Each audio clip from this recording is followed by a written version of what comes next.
नमस्कार मित्रांनो, तुम्हा सर्वांचं माझ्या YouTube चॅनलवर पुन्हा एकदा खूप खूप आणि मनापासून स्वागत आहे। आजच्या व्हिडिओमध्ये आपण बघूया होळी दिवाळी आता एकत्रच 8व्या वेतन आयोगामुळे एका झटक्यात कर्मचाऱ्यांना मिळणार 9 लाख। व्हिडिओला सुरुवात करण्याअगोदर तुम्हाला एक विनंती, चॅनलवर पहिल्यांदाच भेट देत असाल तर चॅनलला सबस्क्राइब करा आणि व्हिडिओला एक लाईक करायला विसरू नका। चला तर मग सुरू करूया आजच्या व्हिडिओला। सरकारी कर्मचाऱ्यांना 8व्या वेतन आयोगाची उत्सुकता लागून आहे। केंद्र सरकारने या आयोगासाठी समिती स्थापन केली असून ही समिती वेतनवाढीबाबत शिफारशी तयार करणार आहे। त्या शिफारशींना केंद्र सरकारची मंजुरी मिळाल्यानंतर 8वा वेतन आयोग प्रत्यक्षात लागू होईल। मात्र या संपूर्ण प्रक्रियेला किमान 1 वर्ष आणि त्याहून अधिक कालावधी लागण्याची शक्यता आहे। हा संपूर्ण कालावधी लक्षात घेता सरकारी कर्मचाऱ्यांना मोठ्या प्रमाणात एरियर मिळण्याची शक्यता व्यक्त करण्यात येत आहे।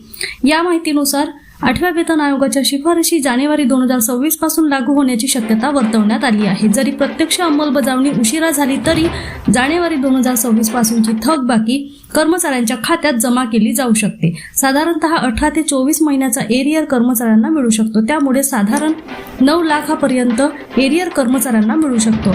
एरियरची रक्कम फिटमेंट फॅक्टरवर अवलंबून असेल। सध्या 2.0, 2.25, 2.18 आणि 2.57 असे विविध फिटमेंट फॅक्टर लागू होण्याची शक्यता व्यक्त केली जात आहे।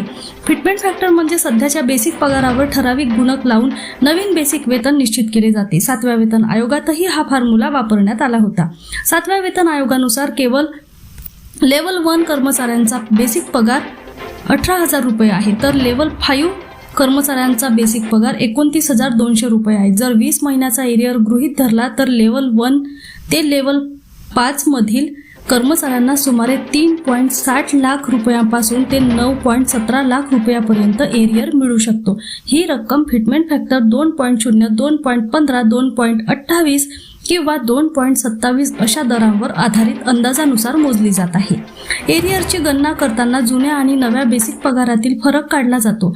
त्यानंतर हा फरक लागू असलेल्या महिन्यांच्या संख्येने गुणला जातो। उदाहरणार्थ, जर वेतनवाढ जानेवारी 2026 पासून लागू मानली आणि अंमलबजावणी 20 महिन्यांनी झाली तर त्या 20 महिन्यांचा फरक एक रकमी स्वरूपात कर्मचाऱ्यांना दिला जाईल। यामुळे केंद्र सरकारी कर्मचाऱ्यांच्या खात्यात लाखो रुपयांची भर पडण्याची शक्यता असून 8व्या वेतन आयोगाकडे सर्वांचे लक्ष लागलेले आहे।